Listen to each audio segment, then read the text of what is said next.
can't believe it's not just the Moonglow fireflies. Even cats can get eaten. Yerva. Make sure you keep a close eye on Pavlov the next time you take him for a walk. Don't worry so much. Pavlov's a lot bigger than a cat. Besides, they're just plants. What's the worst they could do? I remember a certain fresh-faced adventurer saying something similar, right before coming face to face with a hexadecatonic mandragora. Hexadecatonic mandragora. Awesome! What are you all hollering about, huh? I heard the commotion from miles away. Is this some sort of class? Yep, it sure is. Linnea's telling us all about her recent findings.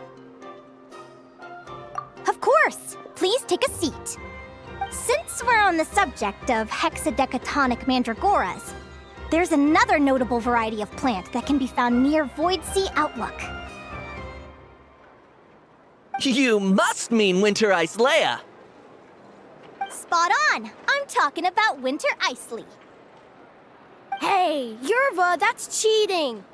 Linnea didn't even finish asking. Sorry, I got carried away and jumped the gun. Don't worry, there'll be plenty more questions to answer. Right, Linnea? Enough for everyone! Get your answers at the ready, and you'll all have the chance to earn yourselves a sugar sculpture. Ooh, a sweet, sweet sugary reward! Come on, Traveler. This is our time to shine. Don't worry, I'll let you in on a secret. Katya's prepared enough sugar sculptures for everyone. Oh, in that case, we'll have to show them just how smart we are. Right! Back to the topic at hand. There's actually an interesting story about Winter Icely. Legend has it that this plant held a deep connection to the King of Winter Icely. Now, the King of Winter Icely had a brother, whose own symbolic plant is something you should all be very familiar with. Can anyone tell me what it is?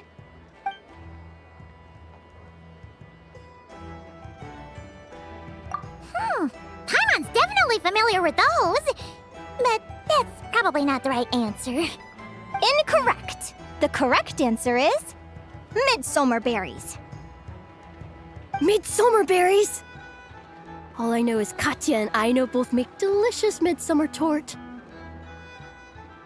Midsummer berries are the symbol of the King of Midsummer Oak, brother to the King of Winter Icely. Legend has it that these two twins have been fighting since birth. They each take turns killing the other, only to be resurrected once more. Each rules their own season, with this cycle of death and rebirth continuing until the end of time. That's so sad. Despite being connected by blood. Katya once told me good relationships have nothing to do with blood. Sometimes it's precisely those connections that cause conflict to arise. How very perceptive of you. You're right, of course. That's exactly what the scholars of Snezhnaya think the story represents. What's more, due to Winter Icely's hardiness and resistance to the cold, it's also considered to be a symbol of the Light Keepers. The Light Keepers?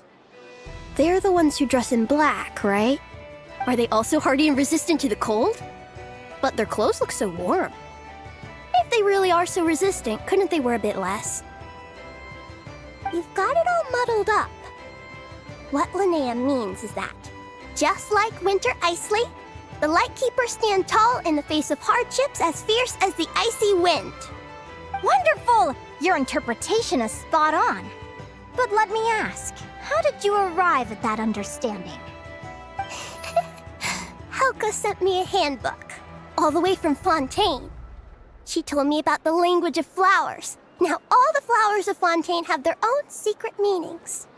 I think if Winter Icely has a meaning, it must be something like unbending. Or maybe the courage to persevere until the end. Well, someone's clearly learning to draw inferences. Well done! And Miko, you may have approached it from a very different angle, but your sense of logic is certainly interesting. Let's see if you two can answer this next one. question's too hard for the Traveler. Such confidence! In that case, I'll ask you one of my hardest. Why do nocturnal blossoms come in both red and blue?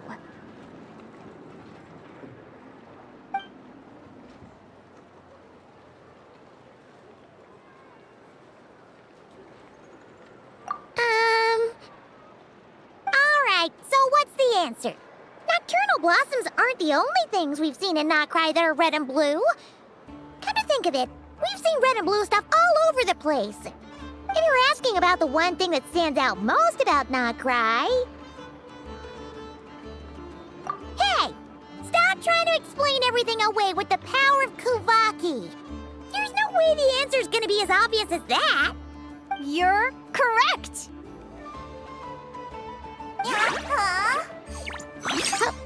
What? Seriously? It's common knowledge for those of us who live in Notcry, but not so much for adventurers visiting from afar.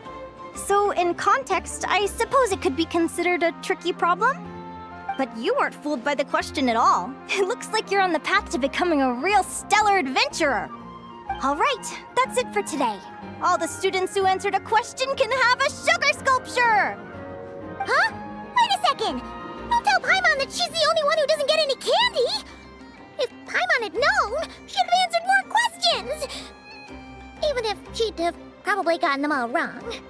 Don't worry, don't worry. You'll get yours too. You and the Traveler are a team, just like Lumi and me. Well, Miss Linnea really is the best teacher ever!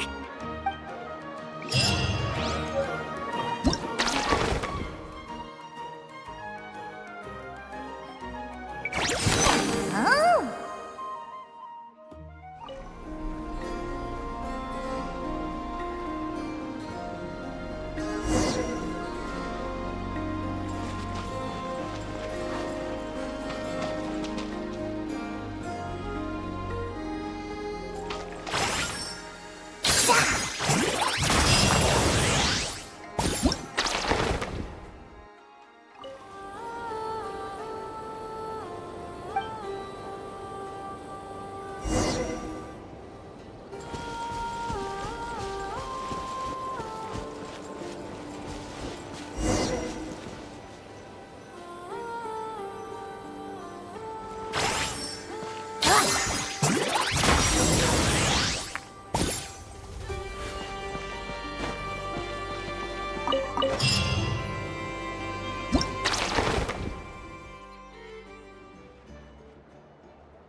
Wow, Speranza's busy today.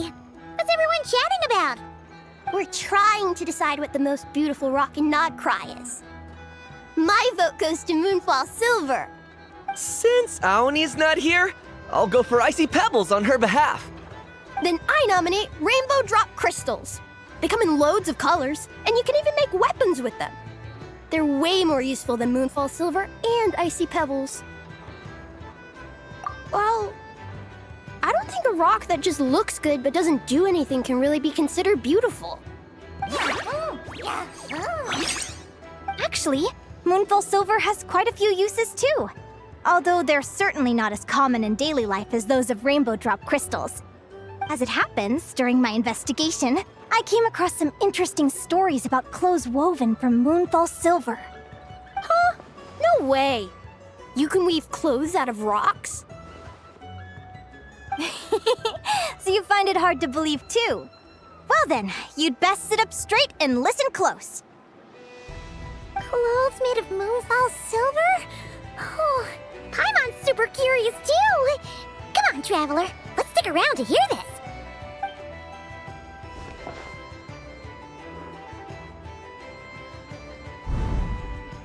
Once upon a time, there was a Fey governor in Nodcry who was obsessed with rare trinkets and had a passion for dressing up. This governor's advisors worked day and night, desperately struggling to find new and exotic clothes for their master. Then one day, a young tailor dressed in black came calling.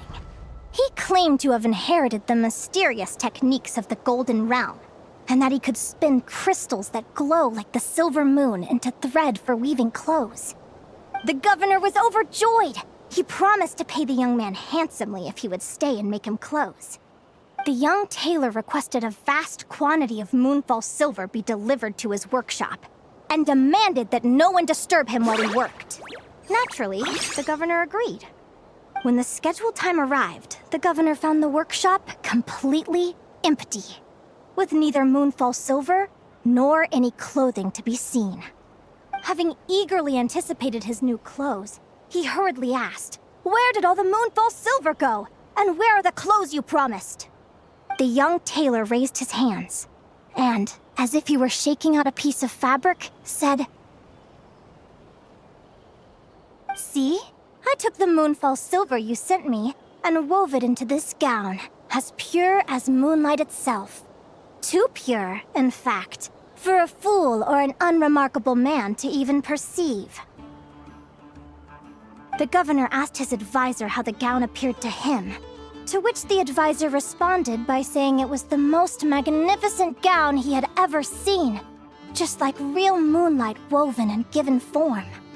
The governor could not see a thing, but unwilling to admit he was either a fool or unremarkable, he did as the tailor bade and put on the moonlight gown. To show off his extraordinary new gown, the governor decided to parade it and himself along the busiest street in town. But as he did so, he heard a child with a conch in his belt shout out, The governor isn't wearing any clothes!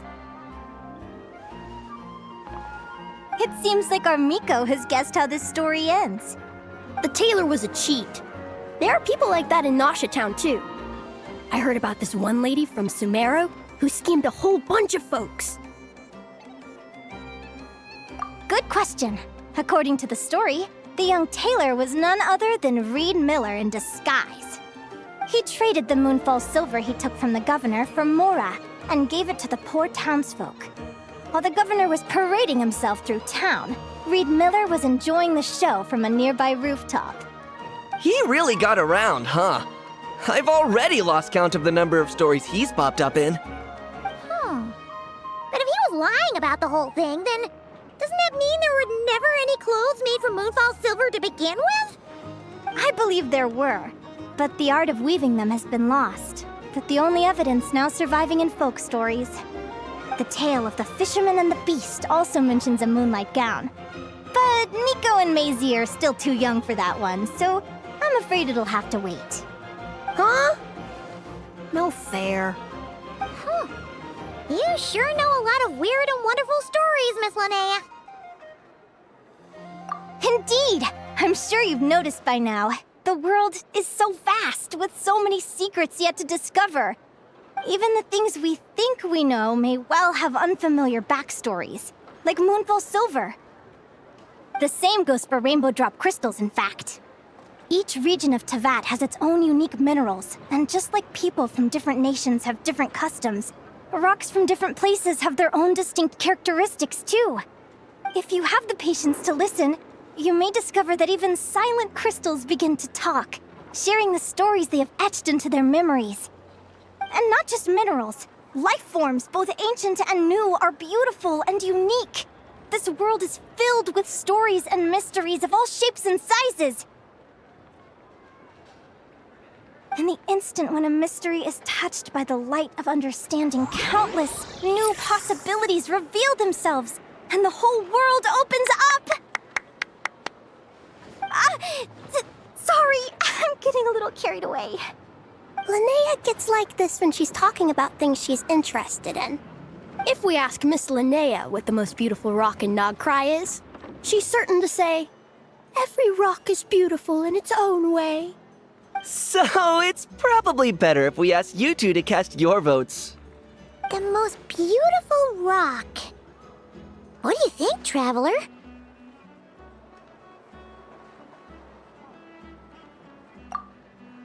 Oh. Well, Paimon guesses it does look a bit like a rock. And it sure is pretty. What about you, Linnea? If you had to choose only one rock that was the most beautiful. How about we end today's lecture here? Whoa. Miss Linnea is trying to dodge the question.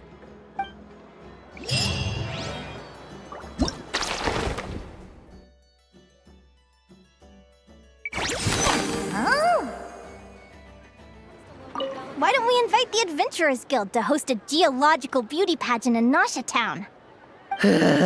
If that happens, we'll need to find a way to ban Dorota from attending. Yeah. If she's there, she'll do whatever it takes to make Moonfall Silver win. But you can't just ban people from taking part. Of course you'd say that. You're on Team Moonfall Silver.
Wasn't supposed to happen. As you like it.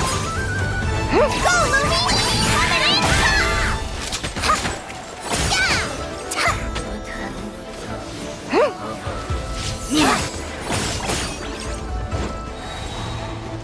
Show 'em, Lumine! Take this!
As shiny as Mora, the Golden Loach King of the Loachy world. And did Paimon just hear someone see something about gold? You sure did! I discovered this uniquely colored golden loach while exploring up north. It was the only one in the area with such a distinctive color. It's thriving now, and I've had a doctor who knows about animals take a look. The color doesn't seem to be caused by anything pathological. Then why does it look so different? It could be any number of things. Habitat, environment, the characteristics of the water it lives in, climate, even its diet. But if you're asking me to pin it down to one specific reason, I'm afraid I just don't know. Why would it? It's such a rare phenomenon, I'm incredibly lucky just to have witnessed it. Being able to document my discovery, draw inferences, and make conjectures is more than enough for me. It's just like a pink frostfin whale. They say if you get the chance to see a pink frostfin whale, your wishes will come true. But they're super duper rare. Even so, we saw one once when we were with Linnea. I think it was because she brought us good luck. Wow! We should go look for one too! Oh, Paimon has so many wishes. Which one should the whale grant first? It's probably just wishful thinking. So, pink whales don't have mystical powers? Well, there are some examples of some creatures with special colors possessing unique abilities. But the frostfin whale we saw probably wasn't one of them. If people were just making wishes, that would be one thing. I'm just worried someone might hurt it because they believe those fanciful stories. Huh? Would people really do that? I know this one. Katya told me that some really nasty treasure hunters hunt animals with unusual colors to sell them to collectors. That's right. There was a time when animals from Natland were highly prized on the black market. Live specimens in particular. But bones and furs would also fetch a high price. Some merchants looking to sell their smuggled goods at inflated prices would even go so far as to process and alter them, packaging them as some kind of fantasy product before selling them to customers. There was a case I heard where poachers removed the feet from cuckoosaurs to make them more aesthetically pleasing and easier to transport. Collectors who'd never seen a cuckoosaurus before actually thought they were naturally legless, spending their entire lives soaring through the sky, living off wind and dew, like some kind of marvel of nature. Their reckless pursuit of the exotic only fueled the poachers' wickedness. They created a whole smuggling network born from greed and deceit, causing untold harm and suffering. Yahoo! In a sea of evil deeds, even a relatively minor act, such as dyeing a creature to change its color, is still wrong. So, should we give that silver capybara a bath? Was it also dyed this color by nasty poachers? I don't think that'll be necessary. When I found it, it was taking a soak in a hilly churl's cooking pot. Maybe it thought it was a hot spring? There can't be that many born with fur like that. It's probably why the smugglers took it. Paimon can totally imagine what it must have looked like in that cooking pot. Right? Despite its unique color, it still has the same nature and temperament as other capybaras. When Paimon thinks about it like that, it seems being unique isn't always a good thing. Just thinking about how some creatures might suffer because they're different, or that the only reason they're different is that something bad happened to make them that way. It might sound a little selfish, but if Lumi wasn't such a special little Jack Frost, we might never have become partners to begin with. Yahoo! Yahoo! So, it's not always a bad thing either? If being different brought the two of you together, then of course it's a good thing. I remember Helka mentioning a saying from Layaway in one of her letters. Something about blessings and misfortune. Every misfortune conceals a blessing, and every blessing hides misfortune. That's the one.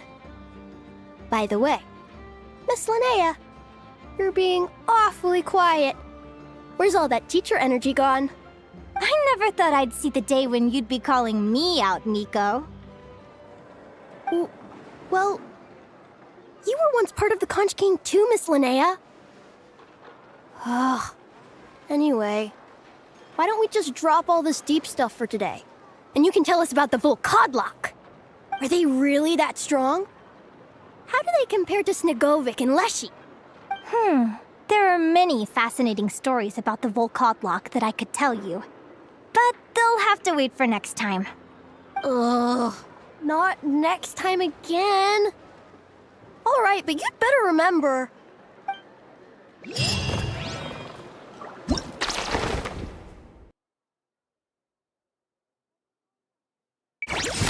Oh!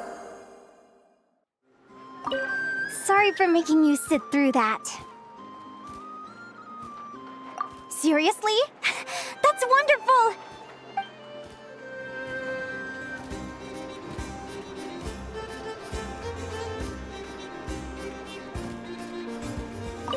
Hey, I just realized something.